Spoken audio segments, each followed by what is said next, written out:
ሰላም ጤና ይስጥልን። እንደምን አላችሁ? እንደምን አደራችሁ? እንደምን ከረማችሁ? ባላችሁበት ቦታ ሁላችሁም ኤርትራኖች፣ ኢትዮጵያኖች ሁላችሁም ባላችሁበት ሰላሙን ጤናን እንመኝላችኋለን። እንዴት አመሻችሁ? እንዴት ዋላችሁ? ሁላችሁም ያላችሁበት አገር የተለያየ ስለሆነ ነው አመሻችሁ አደራችሁን የተጠቀምኩትና በኤርትራ ላይ እያሴሩ ናቸው። በምስጢር የደረሱን መረጃዎችንም ይዘናል። የአሰብ ምኞት አልተቋጨም። ብርሃኑ ጁላ ቁም እስረኛ የሆነው በአሰብ ጉዳይ ነው። ለምን ሆነ? ምን ተፈጠረ? የሚሉትን ጉዳዮችንም እንዳስሳለን። እንደበቀደሙ ስለ አሰብ ምኞት ሌላው የአማራ ክልልን የአማራ ፋኖ ክዶ ከድርጅቱ የተባረረው ስለ አሰብ ተናግሯል። ምንድን ነው ያለው? እሱስ ስለ አሰብ ጉዳይ ምን አገባው? እሱንም እንዳስሳለን። ማስረሻ ሰጠ ነው የሚባለው። ስሙ ራሱ አይያዝልኝም። ማስረሻ ሰጠ የአማራን ፋኖ የካደ ከድርጅቱ የአማራ ፋኖ ያባረረው መግለጫ ያወጣበት እሱ ደግሞ ቀጥፎ ምንድን ነው ያለው? ከብልጽግና ጋር የብልጽግና የአማራ ክልል ከአማራ ክልል ርዕሰ መስተዳደር ጋር ተፈራርመናል። አሁንም ያንን ቃል ደግሞታል። እሱንም እናሰማቸዋለን። ስለ አሰብም አውርተዋል። እሱንም እናሰማቸዋለን። የአሰብ ምኞት ያልተቋጨው ስብሰባ የተቀመጡበት ሁኔታ ታይቷል። ከኛ በፊት ግን የኤርትራ መንግስት የማያውቅ መስሏቸው ከሆነ ተሳስተዋል ነው የምንለው። የኤርትራ መንግስት ቀድሞ ማወቁን ከወዲሁ ልንነግራቸውን እንወዳለን። ክቡር ኢሳያስ አፈወርቂ አሁንም በድጋሜ ይህንን ጉዳይ ጠንቅቀው እንደሚያውቁት የደረሱ መረጃዎችም አሉ። እሱንም እናሰማችኋለን። ውድ አድማጭ ተከታታዮቻችን፣ ታዲያ እኔ በበኩሌ የምለው አንድን ሉዓላዊ ሀገር ደፍረ ተረማምደ የዓለም አቀፍ ሕግን ዩኒኮስ የተባለውን ስለ ማሪታይም ሁሉ ተላልፈ የምታረገው የጉልበትና የኃይል አካሄድ አያዋጣም። የሚያዋጣ ከሆነም ቀጥሉበት። ምን እንደሚከተል አብረን የምናይ ይሆናል። የስልጣናችሁ መደምደሚያ እንደሚሆን ደግሞ ከወዲሁ ልነግራችሁ እንወዳለን የሚሉ ሀሳቦችንም ሰንዝረናል። እሱንም ትሰሙታላችሁ። እውነት ኢትዮጵያ ኤርትራን ወራ አሰብን ለማግኘት በጉልበት በኃይል ተጠቅማ አገኛለሁ ብላ ታስባለች? እሱንም ዳሰነዋል። ጤና ይስጥልን በድጋሚ እንደምን አላችሁ ውድ አድማጭ ተከታታዮቻችን። እኛም ከኤርትራ ጎን ነን እያልን አሁን በቀጥታ ወደ ፕሮግራሙ እንመራችኋለን። እስከ መጨረሻው ተከታተሉን።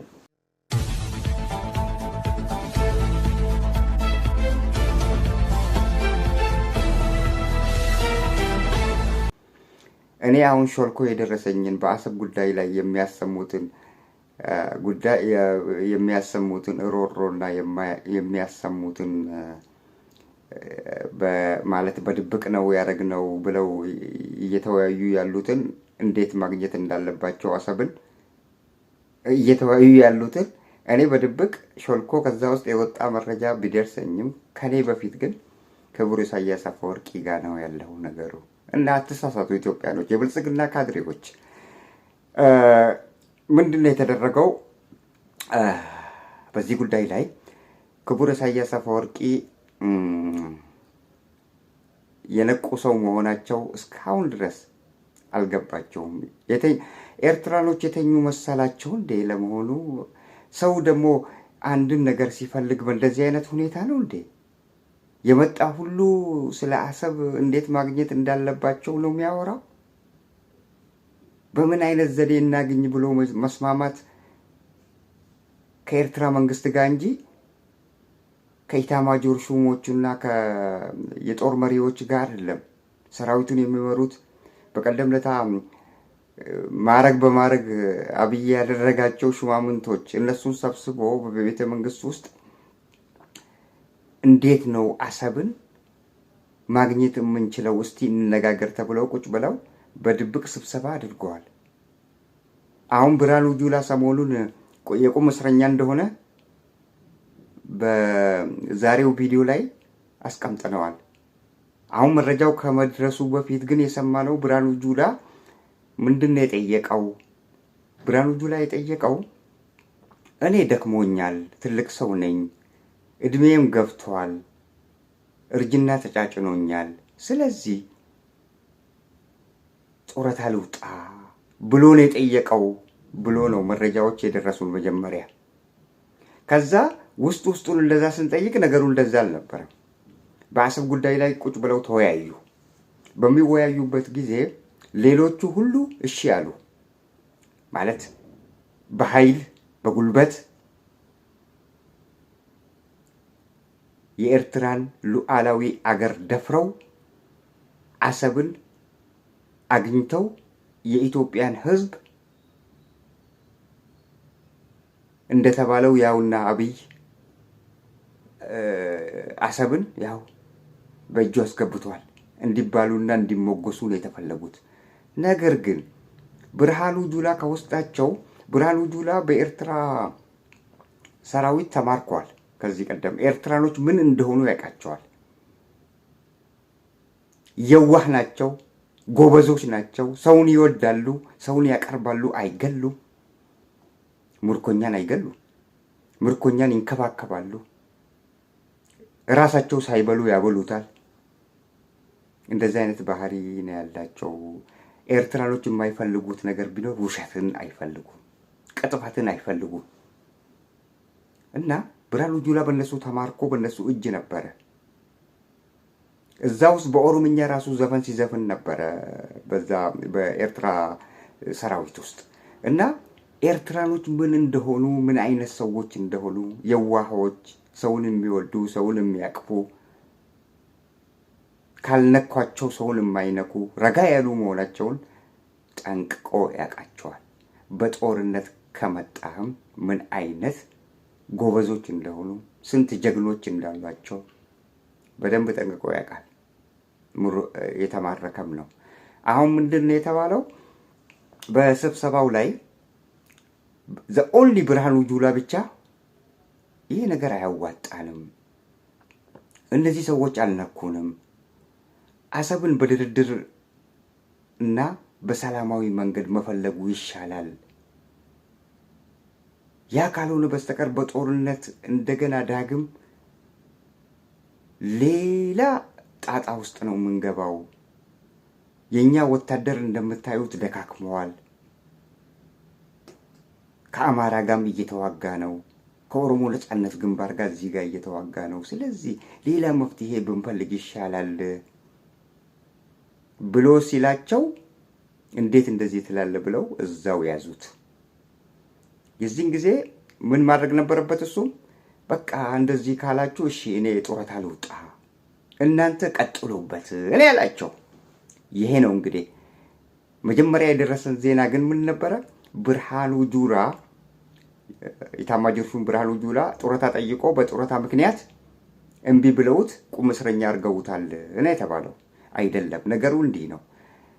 ቁም እስረኛ ከመደረጉ በፊት ስለ ኤርትራ የአሰብ ጉዳይ ላይ ተወያይተዋል። ስለ አሰብ የኤርትራ ጉዳይ ላይ ሲወያዩ ብርሃኑ ጁላ ዘ ኦንሊ ፐርሰን ሁ ዲኔይ ሁ ሪፊውዝድ ዜም እምቢ ያላቸው እሱ ብቻ ነበረ። ከሌሎቹ ከነበራሳ መርጋሳ ምናምን ከሚባሉ የኢትዮጵያ ጀነራልነት ማዕረግ እንደዚሁ ከመሬት ለቃቅሞ የሰጣቸው ጀነራሎች ተስማምተዋል። እሱ ብቻ ዘ ኦንሊ እምቢ ሲል የቁም እስረኛ ተደርጓል። በሌላ በኩል ደግሞ የአብይ ስርዓት የአሰብ ጥማቱን ለማግኘት በእንዲህ አይነት ሁኔታ የመጣውን ሁሉ ስለ አሰብ መግለጫ እንዲሰጥ ከአማራ ክልል ክዶ የመጣውንም ከኦሮሞ ክዶ የመጣውንም ብቻ በባሌም በቦሌም እሳቸው ጋር የመጣ ሁሉ ስለ አሰብ እንዲያወራ መግለጫ እንዲሰጥ ያደርጉታል። አሁን ሰሞኑን የአማራ ክልልን የከዳው የአማራ ፋኖ ከውስጣቸው አውትካስት ያደረጉት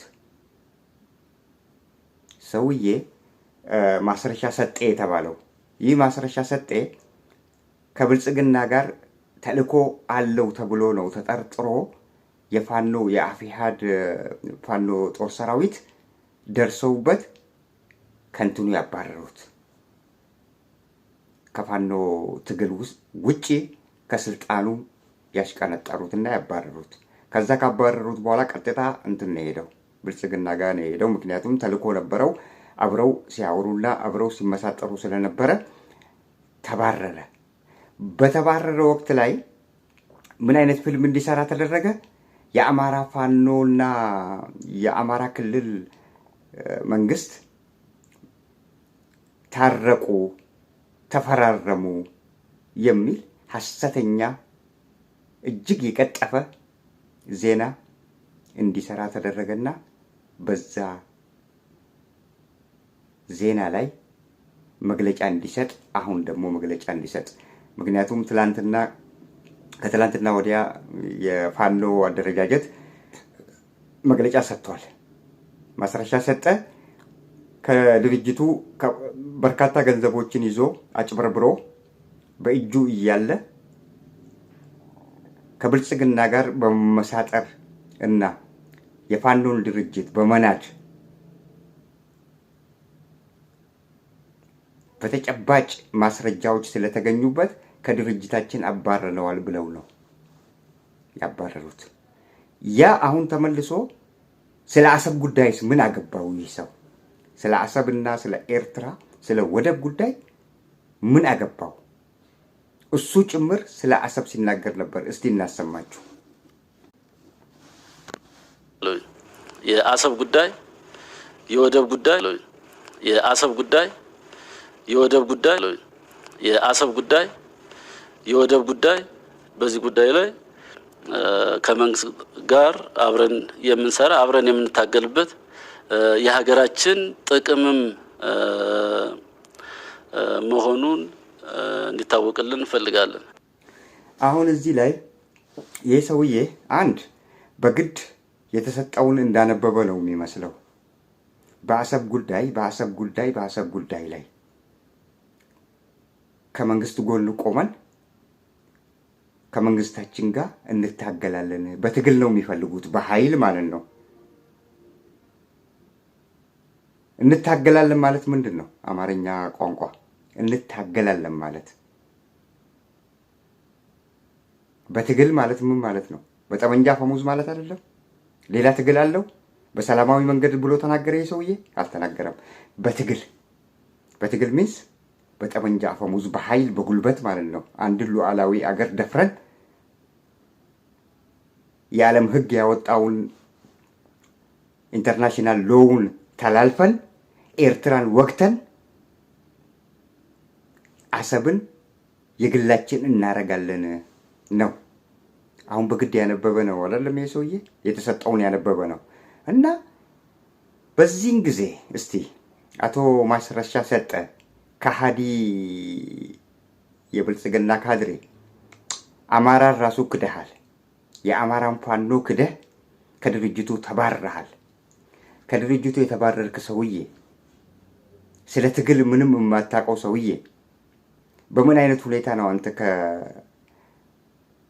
ከኤርትራ አሰብን ነጥቀ ከብልጽግና ጎን ተሰልፈ አሰብን ነጥቀ የሰውን ንብረት የሰውን ሉዓላዊ አገር ደፍረ ኢንተርናሽናል ሎውን ተላልፈ አሰብን የኢትዮጵያ የብልጽግናዎች የምታረገው? የኢትዮጵያኖች አይደለም የምታረገው፣ የብልጽግናዎች። እኛ አንፈልገውም።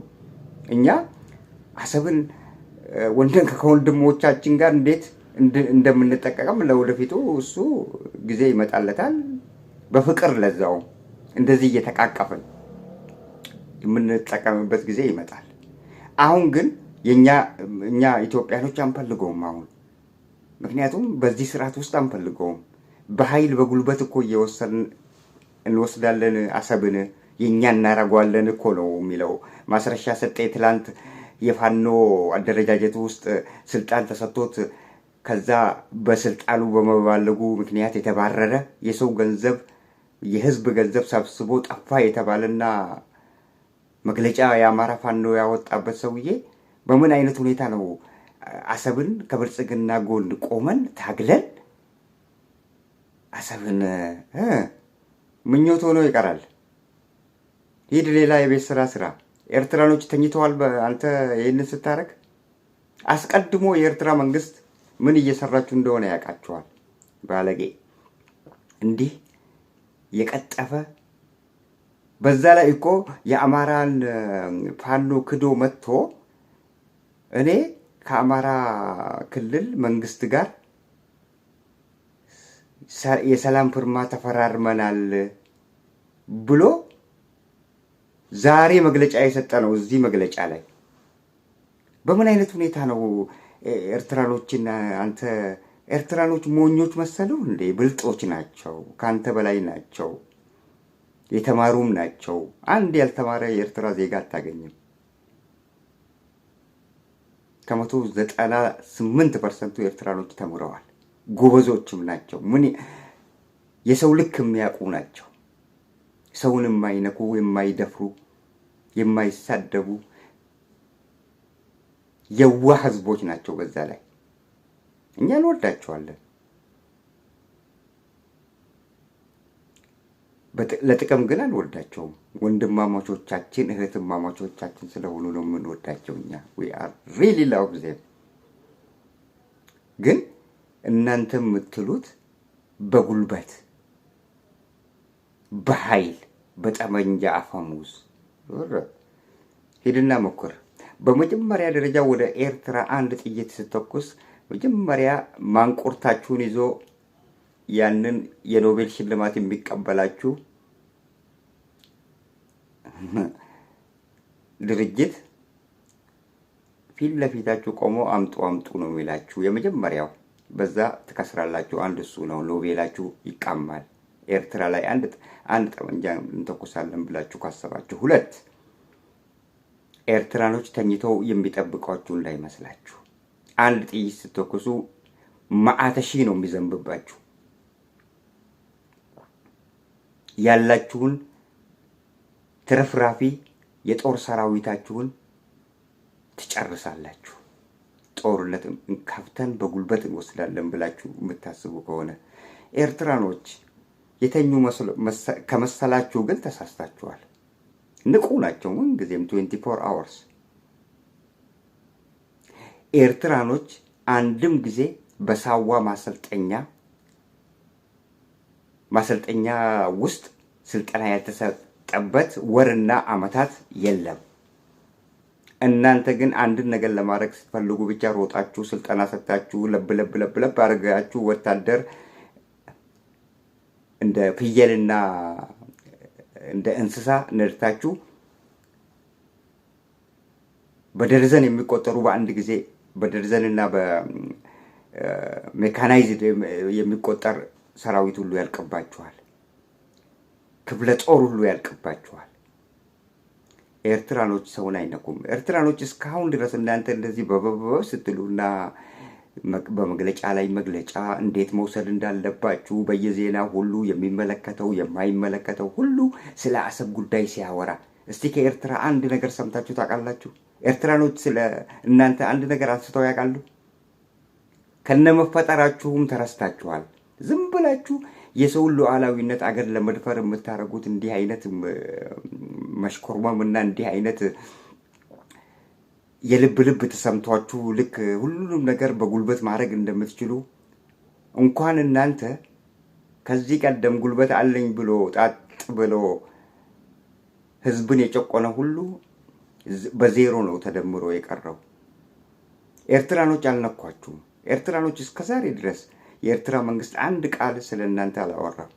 እናንተ ግን ባገኛችሁት አጋጣሚና በመጣላችሁ ልክ ሁሌ የአሰብ ምኞታችሁን አንዴ ስብሰባ ስትቀመጡበት፣ አንዴ በአደባባይ ስታወሩ ትውላላችሁ። ይሄ ደግሞ አያዋጣም። እንዲህ አይነት አካሄድ እንኳን አሰብን ማግኘት አሰብን እንዳታገኙ በር የሚዘጋባችሁ አካሄድ ነው። አሁን የብልጽግና አባት አካሄዱ በጣም የሞኞችና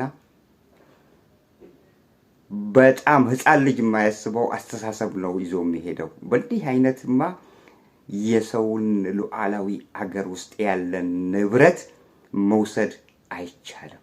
እንኳን መውሰድ በሊዝ እንኳን ለ10 ዓመት ለ20 ዓመት እንኳን እንጠቀም ብትሉ በሊዝ እንኳን እሺ የምላችሁ የለም። ምክንያቱም እያራቃችሁት ነው። የማግኛ ዘዴያችሁን ሁሉ እያራቃችሁት ነው። this is not good። ይሄ ጥሩ አይደለም። አካሄዱም የተበላሸ ነው። ያልታሰበበት ነው፣ ያልታቀደበት ነው። አሁን ሰሞኑን ስብሰባ ተቀምጠዋል ብለናል። ብርሃኑ ጁላ በዚህ ኤርትራኖችን እኛ አንችላቸውም፣ አሁንም የበለጠ ውድመት በኢትዮጵያ ላይ ይደርሳል፣ ለመንግስታችን አስጊ ነው፣ አሁን የምንዋጋ ከሆነ ትግራዮኖችም ዝም አይሉም፣ ስለዚህ ይህን ነገር በሰላማዊ በሰለጠነ መንገድ ብንፈልግ ይሻላል ስላለ ብቻ ነው ኢታማጆር ሹሙ እንትን የገባው። ያው 2 ሳምንት ሆኖታል። ከቤተሰብ ጋር እየተገናኘ አይደለም። ሚስትየው ትደውላለች፣ ልጆቹ ይደውላሉ። ስራ ላይ ነኝ፣ ቢሮ ነኝ ነው የሚላቸው። 2 ሳምንት ብሎ የቁም እስረኛ ሆነዋል። እንዲህ ነው የተባለው። በእንዲህ አይነት ሁኔታ በምን አይነት ሁኔታ ነው? ኧረ የበለጠ ነገሩን እንዳታወሳስቡት።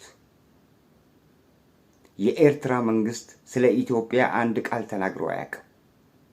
እናንተ በተለያዩ መንገዶች ትለፈልፋላችሁ። አንዴ በሰለጠነ መንገድ መጣን ትሉና በሰላማዊ መንገድ ነው የምንፈልገው፣ ዳኙን፣ እርዱን፣ እባካችሁ በመሃላችን እንትን ግቡ፣ ሽምግልና ግቡ እያላችሁ ነው። በሌላ በኩል ደግሞ ያው እናንተ ብትደብቁትም ከእናንተ ጋር ስብሰባ የተቀመጠው ነገሩን ያወጣዋል።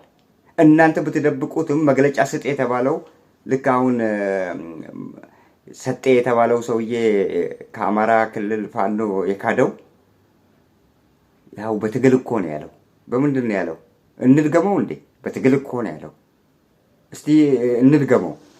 የወደብ ጉዳይ፣ የአሰብ ጉዳይ፣ የወደብ ጉዳይ፣ የአሰብ ጉዳይ፣ የወደብ ጉዳይ፣ በዚህ ጉዳይ ላይ ከመንግስት ጋር አብረን የምንሰራ አብረን የምንታገልበት የሀገራችን ጥቅምም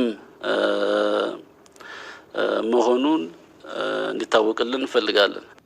አዎ የሀገራችን ጥቅም መሆኑን ከመንግስት ጋር ከመንግስት ጋር ሆነን ታግለን የሀገራችን ጥቅም ስለሆነ ከመንግስት ጋር ታግለን ነው ያለው። ታግለን አይደለ ያለው? የአሰብን ጉዳይ ታግለን ከመንግስት ጎን ቆመን እናስመልሳለን ነው። ከአንተ ከሃዲ መጀመሪያ ስልጣን የሰጠህንና በአማራ ፋኖ ውስጥ እንድትሰራ የፈቀደልህም ፋኖ ራሱ ክደህ፣ እነሱ በእሳት እየተለበለቡ አንተ ግን ክደህ ወንድሞችህን አስበልተህ ብልጽግና ጋር ተጠግተህ ይህንን ታወራለህ። ስለ ሰው አገር፣ ስለ አንድ ሉዓላዊ አገር በማያገባ ሁሉ እየገባ አትችልም። ኤርትራኖች ተኝቶ አይጠብቁህም። አይቻልም። ብልጽግናዎች አይቻልም። በአጠቃላይ አይቻልም። ኤርትራኖች አልነኳችሁም፣ አትንኳቸው። ኤርትራኖች እስካሁን ድረስ ታግሰው ዝም ብለዋል እና ብርሃኑ ጁላ ደግሞ ትክክለኛ ነገር በነገረ እንትን ትክክለኛ ነገር ነግሮ በጦርነት በጉልበት አይሆንም ስላለ ብቻ የቁም እስረኛ ተደርጓል። አሁን ከሃዲ ሁሉ መጥቶ ብልጽግና ጋር ሲመጣ ከሃዲ ሁሉ በግድ የተሰጠውን እንዲያነብ ይደረጋል። የኤርትራ መንግስት እንዲማ የቀለለ አይደለም። የኤርትራ መንግስት ከነችግሮቹም ቢሆን ችግር አለበት። አዎ ችግር የሌለበት መንግስት የለም በዓለማችን ላይ። ለነገሩ አሜሪካ ብትሄድም የአሜሪካ ፕሬዝዳንትም ችግር አለበት። ችግር የሌለበት የለም። ከነችግሩም ቢሆን ኢሳያስ አፈወርቂ ምሁር ናቸው፣ አይቸኩሉም። ኢሳያስ አፈወርቂ ጸባያቸው አይቸኩሉም፣ ችኩል አይደሉም። ረጋ ብለው ነው የሚያወሩት። አንድ ጊዜ እንዳውም ምንድን ነው ያሉት ስለ አብይ ጉዳይ ሲናገሩ ልጁ ችኩል ነው፣ ከሱ ጋር መራመድ አይቻልም ነው ያለው ክቡር ኢሳያስ አፈወርቂ። አይቸኩሉም በተፈጥሯቸው። ይሄ ተፈጥሮ ነው። ረጋ ያሉ ናቸው። ችግርም ይኑርባቸው የፈለገውም ይሁን እሱ እኛን የሚመለከት አይደለም። ነገር ግን ከነችግራቸውም ቢሆኑ ኢሳያስ አፈወርቂ የተከበሩ ረጋ ያሉ ሰው ለማይነኩ ናቸው። የአብይ አህመድ መንግስት እንዲህ በየሚዲያው አሁን ለምሳሌ ያኔ ግድቡን ለመመረቅ ሄደናል ባሉ ጊዜም እዛ ላይ ሁሉ ነው ስለ አሰብ ጉዳይ ሲናገሩ የነበሩት።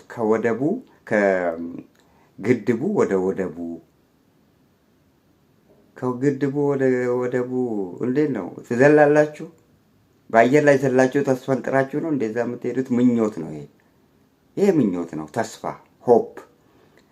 ስለዚህ የኤርትራ መንግስት አልነካችሁም፣ እባካችሁን አድቡና ቁጭ በሉ። አጠያየቅም አጣቁም። ኢንተርናሽናል ሎው እንዴት መሪታይም የሆነችን አገር በምን አይነት ዘዴ መሪታይም ያልሆነች አገር እንትን የሌላት ላንድ ሎክድ የሆነች አገር ልክ እንደ ኢትዮጵያ በምን አይነት ሁኔታ ከመሪታይም ከሆነች አገር ጋር ተጠግቶ በምን አይነት ሁኔታ ያንን ነገር በጋራ መጠቀም ይቻላል የሚለውን መጀመሪያ ሂዱና አንብቡ። ኢንተርናሽናል ሎ አለ። ያንን አንብቡና ተመለሱ። እንዲህ በአፍካራቴ እንደናንተማ እኮ እንዳላችሁት ልክ ግድቡን እንደጨረሳችሁ ወደ ወደቡ እኮ ሄዳችኋል። ታዲያ ምን አመጣችሁ? እስቲ ከግድቡ ወደ ወደቡ ብላችኋል። ያው አሁን ሁለተኛ ወራችሁ እያለቀ ነው። ከግድቡ ወደ ወደቡ ያላችሁት ምን አመጣችሁ? እስቲ የኢትዮጵያን ህዝብ እንደዚህ እየዋሻችሁ የኢትዮጵያ ህዝብ አሰብን አምጡልን ብሎ አልጠየቃችሁም። እናንተን እንደዚህ እያረገና እንደዚህ የአሰብን ፍላጎት ጥማት ለማርካት የምታረጉትን ከኋላው እያገዛችሁ ያለ አካል አለ። ዩናይትድ አረብ ኤሚሬት በድሮን እየረዳችሁ ያለው እሱ ነው። ለሱ ነው የምትፈልጉት እንጂ ለኢትዮጵያ ህዝብ አይደለም። የአሰብን ፖርት አሰብ is belong to Eritrean. Believe it or not, it's not belong to you forever. አትመኘው። እና የኢትዮጵያ ህዝብ ጠይቆ አያውቅም አሰብን አምጣልን ብሎ። ችግሩ የኢትዮጵያ ህዝብ አሰብ አይደለማ። የኢትዮጵያ ህዝብ ችግሩ እኮ ሰላምን አጥቷል። የኢትዮጵያ ህዝብ ችግሩ እኮ ምግብ አጥቷል። ምግብ ነው የሚፈልገው። እናንተ ግን አሰብን እናመጣላችኋለን እያላችሁት ነው። they don't like አሰብ፣ they like peace። ሰላም ነው እኮ የሚፈልጉት እነሱ። አንድ አገር እኮ ሰላምን ካገኘ ነው ፖርትና እነዚህ ትርፍ የሆኑትን ነገሮች የሚመኘው። ሰላም ራሱ አላገኘም። አንዴ በድሮን ይገደላል፣ አንዴ በጥይት ይገደላል። ይህ ህዝብ ለምንድን ነው የማትተውት? ሰላም ስጡስ እስቲ።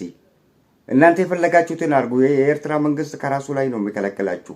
አንድ ጥይት ወደዛ ብትተኩሱ ማዕበል ይዟችሁ ይሄዳል፣ ጎርፍ ይዟችሁ ይሄዳል። በቃ የመጨረሻ የስልጣናችሁ ማከተሚያ የሚሆነው ኤርትራን የነካችሁ ቀን ነው። ምን አለኝ በላችሁ? ይህን ቃል ደጋግሜ እለዋለሁ። ኤርትራ ላይ አንድ ጥይት የተኮሳችሁ ቀን የስልጣናችሁ መደምደሚያ ይሆናል።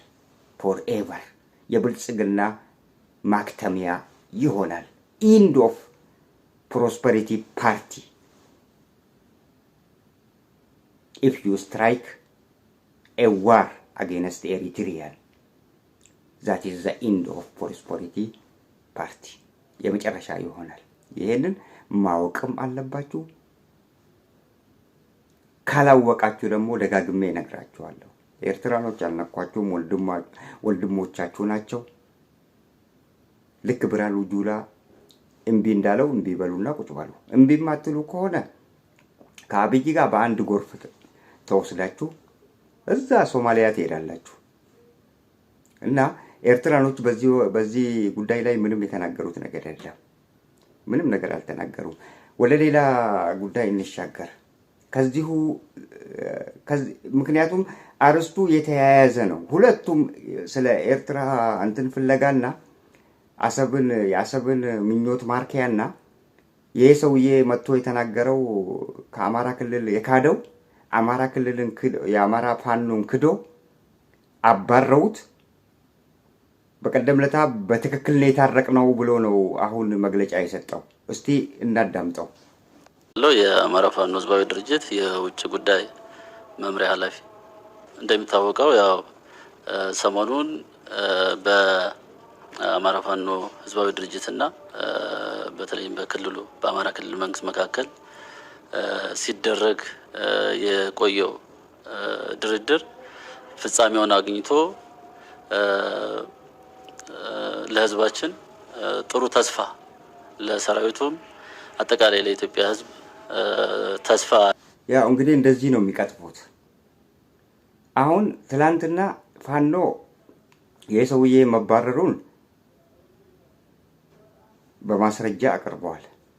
ሌባ ነው፣ የሰው ገንዘብ የህዝብ ንብረት ሁሉ ይዞ ነው የጠፋው፣ ከድርጅታችንም አሰናብተነዋል ብለው ነው የፋኖ አደረጃጀት እስክንድር ነጋ ሁሉ ወጥቶ ከመሳይ መኮንን ጋር ቃለ መጠይቅ አድርጎ ማለት በስልክ ተገናኝተው ሰውየው ከሃዲ መሆኑን ከፋኖ አደረጃጀት ውስጥ የተባረረና የተሰናበተ መሆኑን የህዝብ ንብረት ይዞ መሄዱን ተናግረዋል። አሁን እዚህ መጥቶ በቀደም ለታ ያደረግነው የተፈራረምነው ለህዝባችን እፎይታ ለመስጠት ለብልጽግናን ለማስደሰት መሆኑ ነው። ይሄ ሰውዬ ነው ተመልሶ ስለ ኤርትራም እኮ ከመንግስታችን ጎን ቆመን አሰብን እናስመልሳለን እያለ የሚቀጥፈው።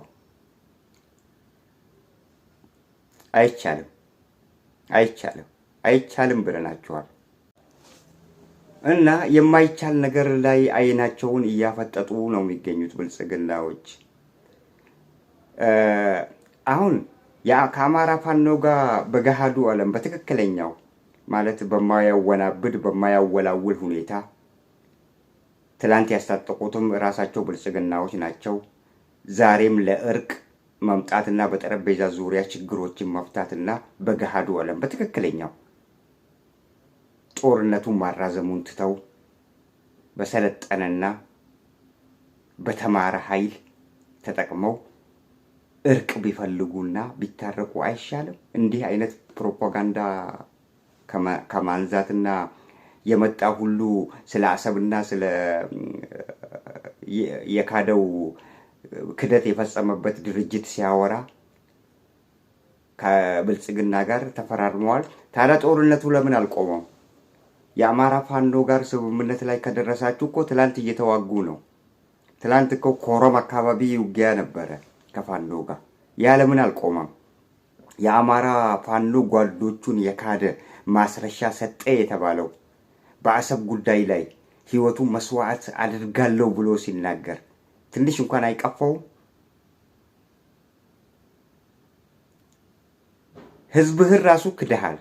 እንዴትስ የሰው ሉዓላዊ ሀገር አንተ ሄደ አሰብን የምትፈልገው? እና ከሃዲ ሁሉ መጥቶ እዚህ ጋር ክዷል። እስክንድር ነጋም ትላንት ተናግሮታል።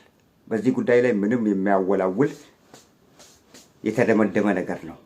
እና ወደ ኤርትራ ጉዳይ እንመለሳለን። አሁን የተቀመጡት ስብሰባ ዓላማው የተሰበሰቡት ሌሎች እነዚህ የመንግስት ባለስልጣናትና እነዚህ የኢትዮጵያን መከላከያ ሰራዊት የሚመሩት ከፍተኛ ሹማምንቶች ናቸው የተባሉት እነ መርዳሳ ምናምን የሚባሉ። ከነዛ ውስጥ አንዱ ብርሃኑ ጁላ ነች። ብርሃኑ ጁላ ኤርትራኖችን በደንብ ጠንቅቆ ስለሚያውቃቸው እምቢ በማለቱ ነው የቁም እስረኛ የሆነው። መረጃው ይሄ ነው። ይሄ ሾልኮ የመጣልን መረጃ ነው። እና በምን አይነት ሁኔታ ይሄንን የአሰብ ጉዳይ እጃችን ማስገባት እንችላለን ነው አርስቱ። በዚህ ጉዳይ ላይ ብዙ ከተወያዩ በኋላ ሌሎች ባለስልጣናትም እዚህ ሚዲያ ላይ መጥተው ሲያለፈንፉ የነበሩት ሁሉ 100% ደግፈውታል። በኃይል በጉልበት ከሆነ ምንም እንትን እንደሌላቸው ተቃውሞ እንደሌላቸው ከነዛው ውስጥ ግን ሁለት ሰዎች ብቻ እምቢ ያሉ ተባሉ። አንዱ ብርሃኑ ጁላ ነው። አንዱ ስሙን ሊነግሩን አልፈለጉም። እና ሁለቱ እምቢ ያሉት ብርሃኑ ጁላና አንደኛው እዛው የቁም እስረኛ ሆነዋል። አሁን ከውስጣቸው በደንብ የታወቀው ግን ብርሃኑ ኢታማዦር ሹም ብርሃኑ ጁላ ነው። ብርሃኑ ጁላ እምቢ ብለዋል። ምክንያቱም ይሄ ነገር አያዋጣንም፣ ብዙ ዋጋ ያስከፍለናል። ዋጋ የሚያስከፍለንን ነገር ትተን በሰለጠነና በምሁራን አካሄድ በምሁራን አካሄድ በዓለም አቀፍ ህግጋት መሰረት ያንን ብንጠቀምስ? እርሶም በቀደም ለታ ለአሜሪካም ለሩሲያም ለሁሉም መልእክቱን አስተላልፌያለሁ ብለዋል ፓርላማ ላይ። ስለዚህ አሁንም በዛው በሰለጠነ መንገድ አካሄድ ኢንተርናሽናል ሎው በሚደግፈው አካሄድ ይሄን ነገር ብንጠይቅ አይሻልም ወይ ስላለ ብቻ ነው። እኔ እድሜም ደክመዋል ነው ያለው ብርሃኑ ጁላ። ሰራዊቱን የመምራት አቅም ተስኖኛል፣ በጣም ደካክሞኛል ነው ያለው። እየተዝናና ነው ግን አለው። ለማንኛውም አለው ኤርትራኖችንም ስለሚያውቃቸው ምርኮም ነው ይሄ ሰውዬ እና እንደዛ በማለቱ ነው የቁም እስረኛ እንዲደረግ የተደረጉት ሁለቱ። አንደኛው ስሙን ሊናገሩ አልፈለጉም። ይሁን እና መረጃውን ራሱ ስላቀበሉን እናመሰግናቸዋለን። እና ኤርትራኖች ደግሞ በዚህ ወቅት ላይ ነቅተው እየጠበቋችሁ ነው። ከኔ በፊት ሰምተዋል አልኳችሁ። ክቡር ኢሳያስ አፈወርቂ ከነ ሞሳድ ይበልጣሉ። የትክክለኛ አባባል ነው። እኔ የኤርትራን መንግስት ለመካብና እንትን ለማድረግ አይደለም። ያውቁታል። እንኳን እነሱ እነ መለስ ዜናዊ ሁሉ ያውቁታል። እንትኖች ያውቋቸዋል። እነዚህ የህወሓት ባለስልጣናት በደንብ ያውቋቸዋል። በጣም የተካሉ ናቸው በዚህ በስለላ ድርጅት መዋቅራቸው። እና የመጣ ሁሉ ስለ አሰብ ጉዳይ ተወያይተው አሰብን በየትኛው መንገድ በየትኛው በኩል በዚህ በትግራይ በኩል ብንመጣ ከትግራይ ጋር መፋጠጥ ይሆናል። ትግራዮች ደግሞ እንደምታውቋቸው ህወሓቶች እምቢተኛ ሆነዋል። ከኛ ጋር ጸብ ለመፍጠር ይፈልጋሉ። በእነሱ በኩል ጦርነት አይሆንም። በየትኛው በኩል ነው ጦርነት ከፍተን? በዚህ በእንትን በኩል ነው ያሉት፣ በአፋር በኩል ነው የተባለው። እንደዛ ተስማምተዋል ገሚሶቹ። ያው እነ ብርሃኑ ጁላ ግን ብለዋል። ብርሃኑ ጁላና አንዱ በአሰብ በኩል የተመረጠ ነው። ቀላል ነው። በዛ የጦርነት ቀላል የለውም። ብርሃኑ ጁላ እንዳለው ብዙ ዋጋ ያስከፍላችኋል። የእናንተ የስልጣን መደምደሚያም ይሆናል። ግን ኤርትራን አሁን የመጨረሻ ጊዜ የምትነኩ ከሆነ የኤርትራ ህዝብ አልነካችሁም፣ አልደረሰባችሁም። በሰለጠነና ኢንቴሌክቹዋል በሆነ መንገድ የዓለም ህዝብ በሚደግፈው የዓለም ኢንተርናሽናል ሎው ዩኒኮስ የተባለው ስለ ማሪታይም እንትን ህግጋትን ያወጣው በዛ መንገድ ብትጠቀሙ የተሻላችሁ ይመስለኛል እንደኔ። ግን በመታገልና በጉልበትና የሰውን ሉዓላዊ አገር ደፍራችሁ የሰውን ንብረት መፈለግ ማለት አንድ ኢንተርናሽናል ሎው የመጀመሪያው ጦርነት መክፈት አይደለም። የመጀመሪያው አንድን ሉዓላዊ አገር ደፍረ ጥይት ወደ እነሱ መተኮስ ዛቲስ ኢሌጋል። የመጀመሪያው የሚያስቀጣችሁ በመጀመሪያ አንድን ሉዓላዊ አገር በመድፈር፣ ሁለተኛ የሉዓላዊ አገር ውስጥ ያለውን ወደብ እናገኛለን ብላችሁ ያን ወደብ ለመፈለግ ነገር በመፈለጋችሁ ሁለተኛው ክስ ይቀርብባችኋል። የዓለም አቀፉ ማህበረሰብም ዝም አይልም፣ ከኤርትራ ጎን ይሆናል። ኢትዮጵያ አውትካስት ትሆናለች። ምክንያቱም አንድን ሉዓላዊ አገር የደፈረች ተብላ አውትካስት ትደረጋለች፣ ማዕቀብ ይጣልባታል። ኢትዮጵያ እንዳትነሳ ትደረጋለች። መጀመሪያውንም የወደቀችና መሬት ወለል የነካች ነችና እና በእንዲህ አይነት አካሄድ በብልጽግና አባታችሁ መሪነት የምጠነሰሰው ሴራ ለኢትዮጵያ አያዋጣትም። ኢትዮጵያን ገደል ይሰዳታል። ብተውትና በሰላማዊ በሰለጠነ መንገድ ብትጠይቁ ይሻላል። የኛ ሐሳብ ይሄ ነው። የኛ ምክርም ይሄ ነው። የማይቻል ነገር አይቻልም። መጀመሪያ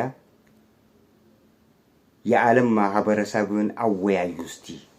እንዲህ ጣጣጣጣጣጣት ከምትሉና ለጦርነት ከምትዘጋጁ መጀመሪያ የዓለሙ ማህበረሰብ በምን አይነት ሁኔታ ብንሄድ ነው ከክቡር ፕሬዝዳንት ኢሳያስ አፈወርቂ ጋር ስምምነት ፈጥረን የአሰብን ወደብ በወንድማዊነት በወንድማማችነት በጉርብትና ልንጠቀም የምንችለው ብላችሁ አወያዩና እስቲ በዛ አካሄድ ብትሄዱ የተመረጠ ነው የምንለው። የኛ ምክር ጉልበት አላችሁ፣ እሺ ጉልበት ግን አንድ ሰው ጉልበት አለኝ ብሎ ጉልበት የሌለውን ለምሳሌ ኤርትራ እንኳን ጉልበት ባይኖራት ለምሳሌ ጉልበት ባይኖራትና ጉልበት አለኝ ብሎ ያ ጉልበት በሌለው ሰው ላይ አንድ ሰው ቢተናኮለው እግዚአብሔር ምንድን ነው የሚሰራው? ለዛ ጉልበት ለሌለው ጉልበት ይሰጠዋል። አንተ ጉልበት አለኝ ብለ እሱ ላይ እንትን ያልከው እግዚአብሔር ያጋልጣል። አንተን የበታች አድርጎ ያጋልጣል። ስለዚህ ኤርትራ ዛሬ ከፍተኛ የሆነ የጦር ሰራዊት ነው ያላት። ከፍተኛ የሰለጠኑ የተማሩ የሰለጠኑ ታሊም የገባቸው መካናይዝ ትላለ ወላ በእግረኛ ትላለ ወላ በሁሉም በባህር ኃይል ጭምር በባህር ኃይል በአየር ኃይል በሁሉም የተካኑ ናቸው። እናንተ የፈለጋችሁትን ስልት አድርጋችሁ አንድ ጦርነት ወደ ኤርትራ አንድ ጥይት ብትተኩሱ የመጨረሻ እድላችሁ ይሄ ነው ነው ያልኳችሁ። በቃ የመጨረሻችሁ ይሆናል። የእንትናችሁ ማክተሚያ የስልጣናችሁ ማክተሚያ። ኤርትራን እንዳትነኳት። ኤርትራ ትላንት ኢትዮጵያን ነፃ ያወጣች ሀገር ነች። 30 ዓመት ተዋግታ ራሷም ሉዓላዊ ሀገር ብላ ራሷን አስከብራ ኢትዮጵያን ከደርግ መንግስት ደርግ ደምሳሽ ከነበረው መንግስት ነፃ ያወጣች ኤርትራ ነች። ያ ተረስቷቸዋል እንዴ? ደርግ ምን ያህል ጨቋኝ እንደሆነና ምን ያህል የኢትዮጵያን ህዝብ መሬት ላይ እንዳነጠፈውና የኢትዮጵያን ህዝብ እንደጨቆነው የምታውቁት ጉዳይ ነው። አባቶቻችን በደንብ ያውቁታል። ከዛ መንግስት ነፃ ያወጣችሁ የኤርትራ መንግስት ነው። አሁን የምታዩት ክቡር ኢሳያስ አፈወርቂ እሱ የሚመራቸው የጦር ኃይል ነው። በርካታ የኤርትራ ጀግኖች መስዋዕት ሆነው ተሰውተው በቀደምም ብለናል፣ አጥንታቸውን ከስክሰው ደማቸውን አፈሰው ያመጡት ነው። ስለዚህ ከደርግ መንግስት ራሱ ያላቀቃችሁ የኤርትራ መንግስት ነው። እድሜ ለክቡር ኢሳያስ አፈወርቂ በሉ። ያ ተረስቷቸዋል ዛሬ። ወያኔ አይደለም። ወያኔ ምንድን ነው የሰራው? ወያኔ አይደለም፣ የኤርትራ መንግስት ነው። ጠቅላላ ከምጽዋና ከዛች ከዛች ከኤርትራ አገር የደርግን ወታደር አሽመድምደው ነው ኤርትራን በቁጥጥራቸው ስር ያደረጉት። ኤርትራ በቁጥጥር ስር ዋለች ማለት ደግሞ ጠቅላላ አንድ ነገር ማለት ከጠላት አንድ ነገር በምትቆጣጠርበት ወቅት ላይ ጠላት ምንድነው የሚያደርገው? ቤተ መንግስቱን ጥሎ ነው የሚሄደው። አንድ ሀገር ስትቆጣጠር፣ ምክንያቱም ይቀጥላል፣ ሌሎች ሀገሮችን መቆጣጠር አይቀርም። ትልቁ ቤዝ ደግሞ እዛ ነበረ። ግንኙነታቸው እዛ ላይ አከተመ። በመርከብ የሚመጣው ነገር ሁሉ መሳሪያ በምናምን በዛ በመርከብ ሁሉ ይመጣላቸው የነበረ ሁሉ እዛ ተደመደመ ማለት ነው። ከዛ የደርግ መንግስትን አሽቀንጥረው ጥለውታል። እድሜ ለክቡር ኢሳያስ አፈወርቂና ለጓርዶቹ እናመሰግናለን። እና በሰለጠነና ተስፋ በሚሰጥ መንገድ ሂዱ።